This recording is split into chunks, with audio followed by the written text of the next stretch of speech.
ഞാൻ കല ഗണിത രസതന്ത്രത്തിന്റെ പുതിയ വീഡിയോയിലേക്ക് എല്ലാവർക്കും സ്വാഗതം. ഇന്ന് നമുക്ക് രസതന്ത്രം കെമിസ്ട്രിയുടെ ചില പാഠഭാഗങ്ങളെ പറ്റി ഡിസ്കസ് ചെയ്യാം. ഇന്ന് ഞാൻ ഡിസ്കസ് ചെയ്യാൻ പോകുന്നത് gas loss and mall concept, അതായത് വാതക നിയമങ്ങളും മോൾ സങ്കല്പനവും എന്ന് പറഞ്ഞിരിക്കുന്ന ലെസനെ ആസ്പദമാക്കിയുള്ള കാര്യങ്ങളാണ്. അപ്പൊ ഇതിന്റെ ഇൻട്രൊഡക്ഷൻ എന്നുള്ള രീതിയിൽ നമുക്ക് ആദ്യം എന്താണ്, നിങ്ങളിത് ചെറിയ ക്ലാസ് തന്നെ പഠിച്ചു കഴിഞ്ഞതാണ്. സോളിഡ്, ലിക്വിഡ്, ഗ്യാസ്, അതായത് ഖരം, ദ്രാവകം, വാതകം, ഇവ തമ്മിലുള്ള വ്യത്യാസങ്ങൾ എന്തൊക്കെയാണെന്ന് അറിയാം. ഖരാവസ്ഥയിൽ നിങ്ങൾക്കറിയാം, ഖരാവസ്ഥയിൽ എന്താണ്, എല്ലാ പാർട്ടിക്കിൾസും വളരെ അടുത്തടുത്തായി സ്ഥിതി ചെയ്യുന്നു. അതുകൊണ്ട് തന്നെ അവയ്ക്ക് ഒരു നിശ്ചിത ആകൃതിയുണ്ട്. ഒരു സ്ഥലത്തു നിന്നും മറ്റൊരു സ്ഥലത്തേക്ക് അതിന് നീങ്ങുവാൻ സാധ്യമല്ല. Force of attraction between the particles എന്താണ്, വളരെ കൂടുതലാണ്. അതുകൊണ്ട് തന്നെ എന്താണ്, അതിനൊരു സ്ഥിരമായ ആകൃതിയുണ്ട്. It has a definite shape, അതിനൊരു നിശ്ചിത ആകൃതിയുണ്ട്. അതേസമയം നമ്മൾ ലിക്വിഡ് എടുക്കുവാണെങ്കിൽ അതിനെന്താണ്, പാർട്ടിക്കിൾസ് അത്രയും അടുത്തല്ല ഇരിക്കുന്നത്, കുറച്ചൊരു സ്പേസ് അതിനിടയിലുണ്ട്.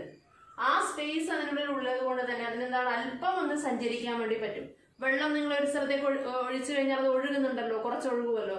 അപ്പൊ അതുകൊണ്ട് അതിനെന്താണ്, it can move from one place to another. അതിനെന്താണ്, ഒരു സ്ഥലത്ത് നിന്ന് മറ്റൊരു സ്ഥലത്തേക്ക് സഞ്ചരിക്കാൻ സാധിക്കും. പക്ഷെ ആ ഫ്രീഡം എന്ന് പറയുന്നത് ഏതിന്റെ അത്ര ഇല്ല എന്ന് മാത്രമേ ഉള്ളൂ, ഗ്യാസിന്റെ അത്ര ഇല്ല എന്ന് മാത്രമേ ഉള്ളൂ. അപ്പൊ ഇതിനകത്ത് പാർട്ടിക്കിൾസ് എന്താണ്, വളരെ കുറച്ച് സോളിഡ്സിനെക്കാട്ടും കുറച്ചുകൂടി ദൂരത്തിനാണ്. പക്ഷെ എന്താണ്, ഗ്യാസസിനെക്കാട്ടും എന്താണ്, കുറച്ചും കൂടി അടുത്തടുത്താണ് പാർട്ടിക്കിൾസ് സ്ഥിതി ചെയ്യുന്നത്. അപ്പോൾ ഇതിനെന്താണ്, it does not have the definite shape. അതിനൊരു നിശ്ചിത ആകൃതിയില്ല. അതെങ്ങനെയാണ് എടുക്കുന്നത്, it takes the shape of the container. അത് ഒരു കണ്ടെയ്നറിന്റെ, ഒരു പാത്രത്തിന്റെ ഏത് പാത്രത്തിനാണോ അത് എടുത്തിരിക്കുന്നത് ആ പാത്രത്തിന്റെ ആകൃതിയാണത് ഉൾക്കൊള്ളുന്നത്. It takes the shape of the container. ഇനി അടുത്തത് പറഞ്ഞിരിക്കുന്നത്, ഇനി സോളിഡ് സ്റ്റേറ്റിൽ എന്താണ്, it has a definite volume. അതിന്റെ ഒരു ഡെഫിനിറ്റ് ഷേപ്പും ഉണ്ട്, ഡെഫിനിറ്റ് വോളിയമും ഉണ്ട്. അതേസമയം നമ്മൾ ലിക്വിഡ് എടുക്കുവാണെങ്കിൽ എന്താണ്, it does not have the definite shape. അതിനെന്താണ്, ഡെഫിനിറ്റ് ഷേപ്പ് ഇല്ല, പക്ഷെ എന്താണ്, it has a definite volume. അതിനൊരു ഡെഫിനിറ്റ് വോളിയം ഉണ്ട്. നമ്മളിപ്പോ ഒരു 2 ലിറ്റർ പെട്രോൾ ഒരു ക്യാനിലെടുത്തു, 5 ലിറ്ററിന്റെ ക്യാനിലെടുത്താലും 10 ലിറ്ററിന്റെ ക്യാനിലെടുത്തു കഴിഞ്ഞാലും 3 ലിറ്ററിന്റെ ക്യാനിലെടുത്താലും 2 ലിറ്ററിന്റെ ക്യാനിലെടുത്തു കഴിഞ്ഞാലും അത് എത്ര തന്നെ ഉൾക്കൊള്ളുള്ളൂ, ആ 2 ലിറ്ററിന്റെ സ്പേസ് മാത്രമേ അത് എടുക്കുന്നുള്ളൂ. അപ്പോൾ അതിനൊരു ഡെഫിനിറ്റ് വോളിയം ഉണ്ട്. ഇനി നമുക്ക് ഗ്യാസ് എടുത്തു കഴിഞ്ഞാൽ എന്താണ്, ഇതിൽ പാർട്ടിക്കിൾസ് എന്താണ്, they situate far apart from each other. എന്താണ്, ഒന്നിൽ നിന്നും വളരെ അകലത്തിനാണ് എന്താണ് പാർട്ടിക്കിൾസ് സ്ഥിതി ചെയ്യുന്നത്.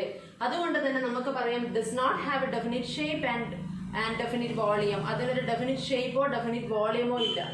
ഡെഫിനിറ്റ് ഷേപ്പോ ഡെഫിനിറ്റ് വോളിയമോ ഇല്ലാത്തതാണ്, ഒരു നിശ്ചിത വ്യാപ്തമോ ഒരു നിശ്ചിത ആകൃതിയോ ഇല്ലാത്തതാണ് ഇത് ഗ്യാസ് പാർട്ടിക്കിൾസ് എന്ന് പറയാം. അപ്പൊ നമുക്ക് സോളിഡ് സ്റ്റേറ്റ് ചൂടാക്കുന്ന സമയത്ത് നമുക്ക് എന്താ പറയാം, സോളിഡ് ചൂടാക്കി കഴിഞ്ഞാൽ, ഖരം ചൂടാക്കി കഴിഞ്ഞാൽ ദ്രാവകമായും, ദ്രാവകം ചൂടാക്കി കഴിഞ്ഞാൽ വാതകമായും മാറും, അല്ലെ?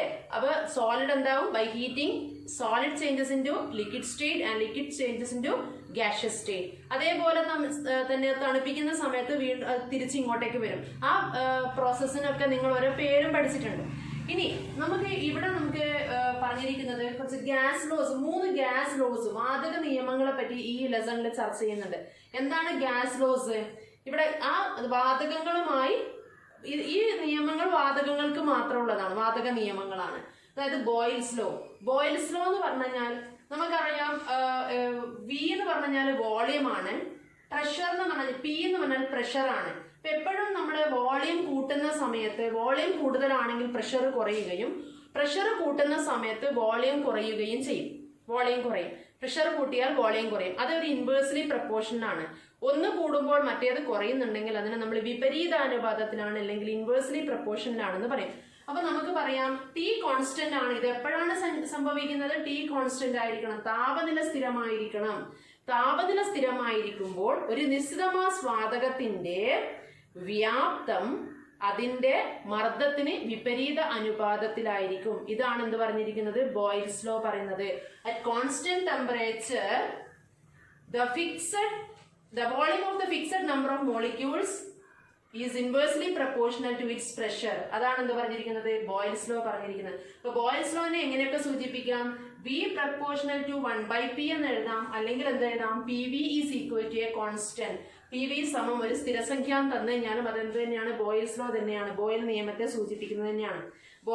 ബോയിൽ നിയമത്തിന്റെ സമവാക്യം എഴുതുക എന്ന് പറഞ്ഞു കഴിഞ്ഞാൽ എന്താണ്? ഇതുപോലെ ഗണിത രൂപത്തിൽ പ്രസ്താവിക്കുക എന്ന് പറഞ്ഞു കഴിഞ്ഞാൽ നിങ്ങൾ ഇങ്ങനെയാണ് എഴുതേണ്ടത്. ബോയിൽ നിയമം എഴുതുക എന്ന് പറഞ്ഞു കഴിഞ്ഞാൽ ഞാൻ നേരത്തെ പറഞ്ഞ ഡെഫിനിഷൻ അതിന് പറയണം. ഇനി അടുത്തത് പറഞ്ഞിരിക്കുന്നത് ചാൾസ് ലോ ആണ്. ചാൾസ് ലോ എന്താ പറഞ്ഞിരിക്കുന്നത്? V proportional to T at constant pressure.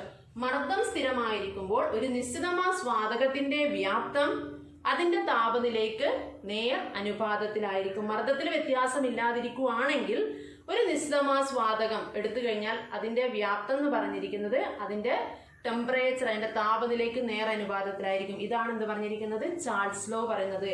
അപ്പോൾ അതിന്റെ പ്രപ്പോർഷണൽ ടു T പറയുന്ന സമയത്ത് നമ്മൾ ഇവിടെ എടുക്കുന്ന സമയത്ത് എന്താ കിട്ടുന്നത്? V/T is equal to a constant എന്ന് വരും. V/T സമം ഒരു സ്ഥിരസംഖ്യ. അപ്പൊ മാത്തമാറ്റിക്കൽ ഫോർമുല അല്ലെ mathematical expression of Charles law എന്ന് പറഞ്ഞാൽ V പ്രപ്പോർഷണൽ ടു T എന്ന് എഴുതണം. അതായത് അതിന്റെ ഗണിത സമവാക്യം എഴുതുക എന്ന് പറഞ്ഞു കഴിഞ്ഞാൽ പ്രപ്പോർഷണൽ V അനുപാതം T എന്ന് എഴുതണം. ഇത് ബ്രാക്കറ്റിൽ കൊടുക്കണം. P,N വരും. ഇവിടെ T,N നിശ്ചിത മാസ് വാതകം എന്നല്ലേ പറഞ്ഞിരിക്കുന്നത്. P,N കോൺസ്റ്റന്റ് ആയിട്ട് വരും അവിടെ.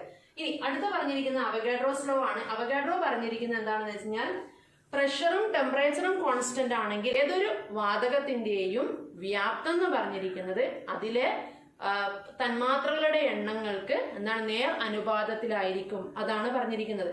At constant temperature and pressure the volume of a gas is directly proportional to the number of particles present in it. അതാണ് ഏത് പറഞ്ഞിരിക്കുന്നത്? അവഗാഡ്രോ ലോ പറഞ്ഞു. ഈ 3 നിയമങ്ങളുമാണ് നിങ്ങൾ വാതക നിയമങ്ങൾ, ഗ്യാസ് ലോസ് ആയിട്ട് ഇതിനകത്ത് പഠിക്കുന്നത്. ഇതുമായിട്ട് ബന്ധപ്പെടുന്ന ക്വസ്റ്റ്യൻസ് വന്നു കഴിഞ്ഞാൽ എന്താണ് ഈ പറഞ്ഞിരിക്കുന്ന കാര്യങ്ങൾ ഓർമ്മിച്ചെഴുതുക. ഇനി നമുക്ക് ആറ്റം, മോളിക്യൂൾ, അതായത് ആറ്റം, തന്മാത്ര, ഇവ തമ്മിലുള്ള വ്യത്യാസം എല്ലാവർക്കും അറിയുന്നതാണല്ലോ. ചെറിയ ക്ലാസ്സിൽ നിങ്ങളത് പഠിച്ചു വരും. കഴിഞ്ഞ 7th 8th ക്ലാസ്സിലൊക്കെ നിങ്ങളത് പഠിക്കുന്നുണ്ട്. 8th 9th പഠിക്കുന്നുണ്ട്. ആറ്റവും തന്മാത്ര, അതായത് ഒരു പദാർത്ഥം ഉണ്ടാക്കി, ഒരു സബ്സ്റ്റൻസ് ഉണ്ടാക്കിയിരിക്കുന്ന ഏറ്റവും ചെറിയ കണികേനെയാണ് നമ്മൾ എന്ത് വിളിക്കുന്നത്? സ്മോളസ്റ്റ് പാർട്ടിക്കിളിനെയാണ് നമ്മൾ എന്ത് വിളിക്കുന്നത്? ആറ്റം എന്ന് വിളിക്കുന്നത്. ആ ആറ്റത്തിൽ എന്താണ്? ആറ്റം നിർമ്മിക്കപ്പെട്ടിരിക്കുന്നത് 3 കണങ്ങൾ കൊണ്ടാണ്. ഏതൊക്കെയാണ്? Proton, electron, neutron. അതെല്ലാവർക്കും അറിയാം. പ്രോട്ടോണിന്റെ ചാർജ് പോസിറ്റീവും ഇലക്ട്രോണിന്റെ ചാർജ് നെഗറ്റീവും ആണ്. ന്യൂട്രോണിന് എന്താണ്? ചാർജ് ഇല്ല. ന്യൂട്രോണിന് ചാർജ് ഇല്ല. അപ്പോൾ പ്രോട്ടോണിന്റെ ചാർജ് പോസിറ്റീവ്, ഇലക്ട്രോണിന്റെ ചാർജ് നെഗറ്റീവ്, ന്യൂട്രോണിന് എന്തില്ല? ചാർജ് ഇല്ല.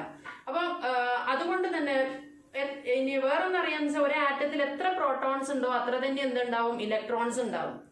5 പ്രോട്ടോൺസ് ഉണ്ടെങ്കിൽ 5 ഇലക്ട്രോൺസും ഉണ്ടാവും. അപ്പൊ പ്രോട്ടോണിന്റെ ചാർജ് പോസിറ്റീവ് ആണെങ്കിൽ 5 പ്രോട്ടോൺസ് ഉണ്ടെങ്കിൽ 5 പോസിറ്റീവ് ചാർജ് ഉണ്ടാവും. 5 ഇലക്ട്രോൺസ് ഉണ്ടെങ്കിൽ 5 നെഗറ്റീവ് ചാർജ് ഉണ്ടാവും. അപ്പൊ അത് ആഡ് ചെയ്യുന്ന സമയത്ത് എന്തായി? പോസിറ്റീവ് 5ഉം നെഗറ്റീവ് 5ഉം 0 ആയി മാറിയില്ലേ? ന്യൂട്രോണിനാണെങ്കിൽ ചാർജ് ഇല്ല. അതുകൊണ്ട് തന്നെ ഒരു ആറ്റം ഈസ് ഇലക്ട്രിക്കലി ന്യൂട്രൽ. ഒരു ആറ്റം എന്താണ്? വൈദ്യുതപരമായി നിർവീര്യമാണ്. What is the reason? Why? Because the number of protons and number of electrons in an atom are equal. Therefore an atom is electrically neutral. ഒരു ആറ്റത്തിലെ പ്രോട്ടോണുകളുടെ എണ്ണവും ഇലക്ട്രോണുകളുടെ എണ്ണവും തുല്യമായതുകൊണ്ടാണ് എന്താവുന്നത്? ഒരു ആറ്റം വൈദ്യുതപരമായി നിർവീര്യമാവുന്നത്. ഇനി ഒരു ആറ്റത്തിന്റെ ഇലക്ട്രോൺ നഷ്ടപ്പെട്ടാലും കിട്ടിക്കഴിഞ്ഞു കഴിഞ്ഞാലും ഇലക്ട്രോൺ നേടിക്കഴിഞ്ഞു കഴിഞ്ഞാലും അതിന് ചാർജ് വരും. അതായത് 5 പോസിറ്റീവും 5 നെഗറ്റീവും ഉണ്ട്. ഒരു ഇലക്ട്രോൺ അതിന് കൂടുതലായി കിട്ടിക്കഴിഞ്ഞാൽ 5 നെഗറ്റീവിന് പകരം 6 നെഗറ്റീവ് ആയില്ലേ? അപ്പൊ പോസിറ്റീവ് 5ഉം നെഗറ്റീവ് 6ഉം ആയി. അപ്പൊ അവിടെ കൂടുതൽ ആരാണ്? നെഗറ്റീവ് അല്ലേ? അപ്പൊ അതിന് ആറ്റത്തിന് എന്ത് വരും? ചാർജ് വരും. ചാർജ് വന്നു കഴിഞ്ഞാൽ നമ്മൾ അതിനെ ആറ്റം എന്നല്ല വിളിക്കുന്നത്. ചാർജ് വന്നു കഴിഞ്ഞാൽ അതിനെ അയോൺസ് എന്നാണ് വിളിക്കുന്നത്. അയോണുകൾ എന്ന് വിളിക്കും. അപ്പൊ ചാർജുള്ള ആറ്റത്തെയാണെന്ന് വിളിക്കുന്നത് അയോൺ എന്ന് പറയുന്നത്. Charged atoms are known as what? Ions. ഇനി അങ്ങനെയുള്ള അതുപോലെ തന്നെ കിട്ടിക്കഴിഞ്ഞാൽ നെഗറ്റീവ് ചാർജും. ഇനി 5 പ്രോട്ടോണും 5 ഇലക്ട്രോൺസും ഉണ്ട്. അതിനകത്ത് 1 ഇലക്ട്രോൺ നഷ്ടപ്പെട്ടെന്ന് വിചാരിക്കുക. അപ്പോൾ പോസിറ്റീവ് 5ഉം നെഗറ്റീവ് 5ഉം ഉള്ളിടത്ത് നിന്ന് 1 ഇലക്ട്രോൺ നഷ്ടപ്പെട്ടു. അപ്പൊ നെഗറ്റീവ് 4 ആവില്ലേ? അപ്പൊ നെഗറ്റീവ് 4 ആയി കഴിഞ്ഞാൽ പോസിറ്റീവ് 5ഉം നെഗറ്റീവ് 4ഉം ആഡ് ചെയ്താൽ എത്ര കിട്ടുന്നത്? പോസിറ്റീവ് 1 കിട്ടുന്നത്. അപ്പൊ ഇലക്ട്രോൺ നഷ്ടപ്പെട്ടു കഴിഞ്ഞാൽ ഒരു ആറ്റത്തിന് പോസിറ്റീവ് ചാർജും ഇലക്ട്രോൺ നേടിക്കഴിഞ്ഞാൽ ഒരു ആറ്റത്തിന് എന്താണ്? നെഗറ്റീവ് ചാർജുമാണ് കിട്ടുന്നത്. അപ്പം when an atom loses electrons it gets positive charge, and when it gain electron then it get what? Negative charge. ഇനി നമുക്ക് പറയേണ്ടത് ഈ ആറ്റം നമ്മൾ പറഞ്ഞ സമയത്ത് തന്നെ നമ്മൾ അതിനകത്ത് ന്യൂട്രോണിനെ പറ്റി പറഞ്ഞല്ലോ. ന്യൂട്രോണിന് എന്താണ് ചാർജ് ഇല്ല എന്ന് മാത്രമേ ഉള്ളൂ. അതിൽ തന്നെ നമ്മൾ അറ്റോമിക് നമ്പറും മാസ് നമ്പറും പഠിക്കുന്നില്ലേ നിങ്ങൾ? എന്താണ് അറ്റോമിക് നമ്പർ എന്ന് പറഞ്ഞാൽ the number of protons in an atom or the number of electrons in an atom. ഒരാറ്റത്തിലെ പ്രോട്ടോണുകളുടെ എണ്ണം അല്ലെങ്കിൽ ഒരാറ്റത്തിൽ ഇലക്ട്രോണുകളുടെ എണ്ണത്തിനാണ് അറ്റോമിക് നമ്പർ എന്ന് പറയുന്നത്. മാസ് നമ്പർ എന്ന് പറഞ്ഞാൽ the sum of the number of protons and neutrons. എന്താണ് ഒരാറ്റത്തിലെ പ്രോട്ടോണുകളുടെ എണ്ണവും ന്യൂട്രോണുകളുടെ എണ്ണവും കൂട്ടിക്കഴിഞ്ഞാൽ എന്താ കിട്ടുന്നത്? മാസ് നമ്പർ കിട്ടുന്നത്. അപ്പൊ അറ്റോമിക് മാസ് എന്ന് പറഞ്ഞാൽ ശരിക്കും എന്താണ്? അതിന് മാസ് നമ്പർ ആണ്. നമ്മളിവിടെ ഡിസ്കസ് ചെയ്യാൻ പോകുന്നത് ഇനി അറ്റോമിക് മാസും മോളിക്കുലാർ മാസും എന്താണെന്നുള്ളതാണ്. അറ്റോമിക് മാസ് കുറച്ച് വാല്യൂസ് ഒക്കെ നിങ്ങൾ ബൈ ഹാർട്ട് പഠിച്ചിരിക്കണം. ഹൈഡ്രജൻ എന്ന് പറഞ്ഞാൽ നമുക്ക് എന്താണ് ചില ആറ്റംസ് എന്താണ് ഏകാറ്റോമികങ്ങളായിരിക്കും, മോണോ അറ്റോമിക് ആയിരിക്കും, ചിലത് എന്തായിരിക്കും ഡയറ്റോമിക് ആയിരിക്കും, ദ്വയാറ്റോമികങ്ങളായിരിക്കും, ചിലത് ട്രൈഅറ്റോമിക് ആയിരിക്കും, അല്ലെങ്കിൽ ചിലത് എന്താണ് പോളി അറ്റോമിക്സ് ആയിരിക്കും. അതായത് രണ്ടിൽ കൂടുതൽ ആറ്റങ്ങൾ കൂടി ചേർന്നത് ഉണ്ടാകാം, രണ്ട് ആറ്റംസ് മാത്രം ഉള്ളതുണ്ടാകാം, അല്ലെങ്കിൽ ഒരാറ്റം മാത്രം ഉള്ളതുണ്ടാകും. ഒരാറ്റം മാത്രമായിട്ടാണ് നിൽക്കുന്നുണ്ടെങ്കിൽ അതിന് അറ്റോമിക് മാസ് മാത്രമേ ഉണ്ടാവുള്ളൂ, എന്നുണ്ടാവില്ല, മോളിക്കുലാർ മാസ് ഉണ്ടാവില്ല. അതേസമയം രണ്ടെണ്ണം കൂടിച്ചേർന്ന് അല്ലെങ്കിൽ മൂന്നെണ്ണം കൂടിച്ചേർന്ന് ആറ്റങ്ങൾ കൂടിച്ചേർന്ന് വരുന്ന സമയത്ത് അതിനെന്താണ് നമ്മൾ ആറ്റമിക് മാസ് കൂടാതെ എന്ത് കിട്ടുന്നു? മോളിക്കുലാർ മാസും കൂടി വരും. അതെല്ലാം കൂടി കൂടിച്ചേർന്നിട്ടുള്ള മാസാണ് അവിടെ വരുന്നത്. അപ്പം ഇവിടെ ഹൈഡ്രജന്റെ അറ്റോമിക് മാസ് എന്ന് പറഞ്ഞാൽ 1 ആണ്. നിങ്ങൾക്ക് ഇവിടെ മോൾ കൺസെപ്റ്റ് ചെയ്യുന്ന സമയത്ത് നിങ്ങൾക്ക് ഇതിലൊക്കെ അറ്റോമിക് മാസും മോളിക്കുലാർ മാസും കൺഫ്യൂഷൻ ആവുന്ന ചില ഭാഗങ്ങളാണ്. അപ്പൊ ഹൈഡ്രജന്റെ അറ്റോമിക് മാസ് 1 ആണ്, അതേസമയം മോളിക്കുലാർ മാസത്തിന് 2. അറ്റോമിക മാസ് 1 തന്മാത്ര മാസ് 2. ഹീലിയം എടുത്തു കഴിഞ്ഞാൽ He, അതെന്താണ് ഒരു 18th ഗ്രൂപ്പില് 18ാമത്തെ ഗ്രൂപ്പിലെ മൂലകമാണ് ഏത്? ഹീലിയം എന്ന് പറഞ്ഞത്. അതുകൊണ്ട് തന്നെ എന്താണ് 18th ഗ്രൂപ്പിലുള്ള എലിമെന്റ്സ് ഒക്കെ തന്നെ എന്താണ് മോർ സ്റ്റേബിൾ ആണ്. അപ്പൊ അതിന് ഇലക്ട്രോൺ വാങ്ങുകയോ ഇലക്ട്രോൺ കൊടുക്കുകയോ ഒന്നും വേണ്ടാത്തതുകൊണ്ട് തന്നെ അത് ഇലക്ട്രോൺസ് അത് തമ്മിൽ കൂടിച്ചേരുന്നൊന്നുമില്ല. അപ്പൊ ഇതിന് എന്താണ് ഹീലിയം എത്രയാണ്? ഹീലിയത്തിന് അറ്റോമിക് മാസ് 4 ആണ്. അതിന്റെ മോളിക്കുലാർ മാസ് എന്ന് പറഞ്ഞൊന്നില്ല. പിന്നെ കാർബണിന്റെ അതുപോലെ തന്നെ അറ്റോമിക് മാസ് 12 ആണ്. മോളിക്കുലാർ മാസ് എന്ന് പറഞ്ഞിട്ട് അതിനില്ല, അത് നമ്മൾ 12 ആയിട്ട് തന്നെയാണ് എടുക്കുന്നത്. നൈട്രജന്റെ അറ്റോമിക് മാസ് 14 ആണ്. നൈട്രജന്റെ മോളിക്കുലാർ മാസ് എത്രയാണ്? 28. അപ്പൊ നമുക്ക് വേണമെങ്കിൽ ഇതിന് മോളിക്കുലാർ മാസ് ഇല്ല എന്ന് തന്നെ പറയാം. അതിന് മോളിക്കുലാർ മാസ് എന്ന് പറഞ്ഞിട്ടുള്ള നമ്മളൊരു കാര്യം പറയുന്നില്ല. ഇതിനൊക്കെ ഈ ഹീലിയം, കാർബൺ, സോഡിയം, കാൽസ്യം ഇതിനൊക്കെ. അപ്പൊ ഇനി നൈട്രജന്റെ എത്രയാണിത്? 28 പറഞ്ഞു. മോളിക്കുലാർ മാസ് തന്മാത്ര മാസ് 28 ആണ്. ഓക്സിജന്റെ അറ്റോമിക മാസ് 16 ആണ്. തന്മാത്ര മാസ് എത്രയാണ്? 32 ആണ്. അതുപോലെ തന്നെ ക്ലോറിൻ എടുത്തു കഴിഞ്ഞാൽ അറ്റോമിക മാസ് 35.5 ആണ്. Cl ക്ലോറിൻ ആറ്റത്തിൻ്റെത്. അതേസമയം ക്ലോറിൻ തന്മാത്രയാവുന്ന സമയത്ത് അതിന്റെ മാസ് എത്രയാണ്? 71 ആണ്. 71. ഞാൻ ഇത് പറയാം. പിന്നെ സോഡിയം 23 ആണ് അറ്റോമിക മാസ്. കാൽസ്യത്തിന്റെ 40 ആണ്. ഞാൻ ഇവിടെ ഇത് പറയാൻ കാരണം മിക്കവാറും നിങ്ങൾക്ക് ക്വസ്റ്റ്യൻ പേപ്പറിൽ വരുന്ന മൂലകങ്ങൾ ഇതൊക്കെയാണ് വരുന്നത്, ഇതൊക്കെയാണ് ചോദിക്കുന്നത്. അതുകൊണ്ട് ഇതിന്റെയൊക്കെ അറ്റോമിക് മാസും മോളിക്കുലാർ മാസും നിങ്ങൾ ബൈ ഹാർട്ട് പഠിച്ചാൽ നിങ്ങൾക്ക് എളുപ്പത്തിൽ ക്വസ്റ്റ്യൻസ് ചെയ്ത് തീർക്കാൻ വേണ്ടി സാധിക്കും. നിങ്ങൾക്ക് സമയം ഒരുപാട് ലാഭിക്കാം. ഇനി ഈ അറ്റോമിക മാസ് നമ്മളിവിടെ പറഞ്ഞ അറ്റോമിക മാസ് ഉണ്ടല്ലോ, അത് ഗ്രാമിൽ പ്രസ്താവിച്ചാൽ അതിനെ എന്താ വിളിക്കുന്നത്? ഗ്രാം അറ്റോമിക മാസ് എന്ന് പറഞ്ഞത്. അപ്പൊ ഗ്രാം അറ്റോമിക മാസ് എന്ന് എന്താണ്? അറ്റോമിക മാസ് ഗ്രാമിൽ പറയുക. അപ്പം അറ്റോമിക മാസ് നിങ്ങളോട് ചോദിക്കുന്നു ഹൈഡ്രജന്റെ അറ്റോമിക മാസ് എത്ര? അപ്പൊ അത് 1 ഗ്രാം എന്ന് പറഞ്ഞാൽ അതെന്താണ്? അതിന്റെ ഗ്രാം അറ്റോമിക മാസ് ആണ്. അറ്റോമിക മാസ് 1 ആണെന്ന് പറഞ്ഞാൽ അത് അറ്റോമിക മാസ് മാത്രം. അത് ഗ്രാമിൽ 1 ഗ്രാം ആണെന്ന് പറഞ്ഞാൽ അത് ഗ്രാം അറ്റോമിക് മാസ് ആണ്. അതേപോലെ അതിന്റെ മോളിക്കുലാർ മാസ് എന്ന് പറഞ്ഞാൽ എന്താണ്? മോളിക്കുലാർ മാസ് 2 ആണ്. മോളിക്കുലാർ മാസ് 2 ഗ്രാം ആണെന്ന് പറഞ്ഞാൽ അതെന്താണ്? ഗ്രാം മോളിക്കുലാർ മാസ് ആണ്. ഗ്രാം തന്മാത്ര മാസ്. അത് മാത്രമേ അവ തമ്മിലുള്ള ഡിഫറൻസ് ഉള്ളൂ. മനസ്സിലായില്ലേ? അപ്പൊ ഗ്രാം അറ്റോമിക മാസ്. ഇപ്പം ഓക്സിജന്റെ മോളിക്കുലാർ മാസ് എത്ര? ഗ്രാം മോളിക്കുലാർ മാസ് എത്ര? ഗ്രാം മോളിക്കുലാർ മാസ് എത്രയാണ്? 32 ഗ്രാം. ഓക്സിജന്റെ ഗ്രാം അറ്റോമിക് മാസ് എത്ര? 16 ഗ്രാം. ക്ലിയർ അല്ലേ? അപ്പൊ നൈട്രജന്റെ ഗ്രാം അറ്റോമിക മാസ് എത്ര? 14 ഗ്രാം. നൈട്രജന്റെ ഗ്രാം മോളിക്കുലാർ മാസ് എത്ര? 28 ഗ്രാം. അതായത് ഗ്രാം അറ്റോമിക മാസും ഗ്രാം തന്മാത്ര മാസും. അത് ഗ്രാമിൽ പറഞ്ഞാൽ അത് ആയി. ഇനി അതിനകത്ത് വേറൊരു കാര്യം പറയുന്നത് അവഗാഡ്രോ നമ്പർ ആണ്. നമ്മൾ ഒരു പാർട്ടിക്കിൾ ഒരു സബ്സ്റ്റൻസ് എടുത്തു കഴിഞ്ഞാൽ അതിന്റെ ഒരു മോളിൽ അല്ലെങ്കിൽ ഒരു മോൾ ആറ്റത്തിൽ അല്ലെങ്കിൽ ഒരു മോൾ തന്മാത്രയിൽ ഉണ്ടാവുന്ന അതിന്റെ പാർട്ടിക്കിൾസിന്റെ എണ്ണത്തിനെയാണ് നമ്മൾ എന്ത് വിളിക്കുന്നത്? അവഗാഡ്രോ നമ്പർ എന്ന് പറഞ്ഞിരിക്കുന്നത്. അവഗാഡ്രോ നമ്പറിന്റെ വില എത്രയാണ്? 6.022 × 10⁻23 ആണ്. ഈ വിലയും നിങ്ങൾ ബൈഹാർട്ട് പഠിക്കണം. 6.022 6.022 × 10⁻23. ഇനി പറഞ്ഞിരിക്കുന്ന വേറൊരു കാര്യം മോളാർ വോളിയം ആണ്, മോളാർ വ്യാപ്തം. മോളാർ വ്യാപ്തം എന്ന് പറഞ്ഞാൽ ഒരു മോൾ നമ്മള് ഒരു ഏതെങ്കിലും ഒരു വാതകം എടുത്തു കഴിഞ്ഞാൽ അതിന്റെ കോൺസ്റ്റന്റ് ടെമ്പറേച്ചർ ആൻഡ് പ്രഷറിലാണെങ്കിൽ എന്തായിരിക്കും അതിന്റെ വ്യാപ്തം എത്രയായിരിക്കും എന്നാ പറഞ്ഞിരിക്കുന്നത്? STP, standard temperature and pressure. Constant അല്ല, സ്റ്റാൻഡേർഡ് ടെമ്പറേച്ചർ ആൻഡ് പ്രഷറിലാണെങ്കിൽ ഒരു സ്ഥിരമായിട്ടുള്ള അല്ലെങ്കിൽ ഒരു ആ ടെമ്പറേച്ചറും എന്താണ് മർദ്ദവും കോൺസ്റ്റന്റ് ആണെങ്കിൽ അതിനകത്ത് വരുന്ന എത്രയാണ്? 22.4 ലിറ്റർ ആണ് അതിന്റെ STPയിലെ വോളിയം. STPയിലെ വോളിയം എത്രയാണ്? 22.4 ലിറ്റർ ആണ്. ഇതാണ് STPയിലെ വോളിയം. നമ്മളിപ്പോ ഡിസ്കസ് ചെയ്ത കാര്യങ്ങൾ വെച്ചിട്ട് ഇനി ഇതുവരെ ബന്ധപ്പെടുന്ന ക്വസ്റ്റ്യൻസിലേക്ക് പോവാം. ഒന്നാമത്തെ ക്വസ്റ്റ്യൻ നമുക്ക് നോക്കാം. How many chlorine molecules will be there in 710 gram of chlorine gas? 710 gram chlorine വാതകത്തിൽ അടങ്ങിയിരിക്കുന്ന ക്ലോറിൻ തന്മാത്രകളുടെ എണ്ണം എത്ര എന്നാണ് question. How many atoms will be there in it? എത്ര തന്മാത്രകൾ ഉണ്ടെന്ന് കണ്ടുപിടിക്കണം, എത്ര ആറ്റംസ് ഉണ്ടെന്ന് കണ്ടുപിടിക്കണം.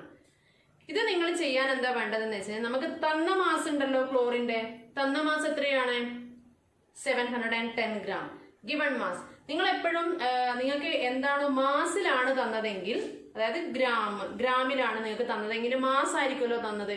അതിനെ നിങ്ങൾ എപ്പോഴും നിങ്ങൾ നമ്പർ ഓഫ് മോൾസിലേക്ക് മാറ്റണം. മോളുകളുടെ എണ്ണം ആദ്യം കണ്ടുപിടിച്ചു കഴിഞ്ഞാൽ പിന്നെ നമുക്ക് ഏതാണെന്ന് വെച്ചാൽ അതിനനുസരിച്ചേക്ക് നമുക്ക് മാറ്റാം. അപ്പൊ മോളുകളുടെ എണ്ണം കണ്ടുപിടിക്കാൻ എന്താ ചെയ്യേണ്ടത്? ഇവിടെ തന്ന മാസിനെ, ഗിവൺ മാസിനെ അതിന്റെ മോളിക്കുലർ മാസ് കൊണ്ട് ഹരിക്കുക. അപ്പൊ തന്ന മാസിനെ മോളിക്കുലർ മാസ് കൊണ്ട് ഹരിക്കുക എന്ന് വെച്ച് കഴിഞ്ഞാൽ നമുക്ക് ഇവിടെ തന്ന മാസ് എത്രയാണ്? ഗിവൺ മാസ് എത്രയാണ്? 710 gram അല്ലേ? അപ്പൊ എത്ര മോൾസ് ഉണ്ട് എന്ന് കണ്ടുപിടിക്കാൻ നമ്മൾ എന്താ ചെയ്യേണ്ടത്? എത്ര മോൾസ്, നമ്പർ ഓഫ് മോളിക്യൂൾസ് എന്ന് പറഞ്ഞു കഴിഞ്ഞാലും നമ്പർ ഓഫ് മോൾസ് എന്ന് പറഞ്ഞു കഴിഞ്ഞാലും തുല്യമാണ്. അതേസമയം നമ്പർ ഓഫ് മോൾ ആറ്റം അതിൽ നിന്നും ഡിഫറെന്റ് ആണ്. അപ്പൊ തന്ന മാസ് 710 gram ആണ്. അങ്ങനെയാണ് നമ്പർ ഓഫ് മോൾസ് കണ്ടുപിടിക്കാം. അപ്പൊ number of moles, molecular mass നമ്മളിപ്പോ പറഞ്ഞല്ലോ, ക്ലോറിന്റെ മോളിക്കുലർ മാസ് എത്രയാണ്? 71 ആണെന്ന് പറഞ്ഞല്ലോ. അപ്പൊ 710 നമ്മൾ 71 കൊണ്ടാണ് ഡിവൈഡ് ചെയ്യേണ്ടത്. അപ്പൊ നമ്പർ ഓഫ് മോൾസ് കണ്ടുപിടിക്കാൻ നമ്പർ ഓഫ് മോൾസ്, മോളുകളുടെ എണ്ണം, number of moles is equal to എന്താണ്? നമ്പർ ഓഫ് മോൾ എത്ര കിട്ടുന്നത്? Number of mole is equal to എത്ര മോളാണ് കിട്ടുന്നത്? 710നെ 71 കൊണ്ട് ഡിവൈഡ് ചെയ്യാം.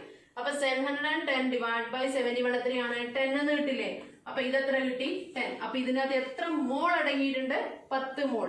ഇനി ചോദ്യം എന്താണ്? 10 മോളുകളുടെ എണ്ണം കണക്കാക്കാനല്ല ചോദ്യം. എന്താണ്? Chlorine molecules. How many chlorine molecules will be there?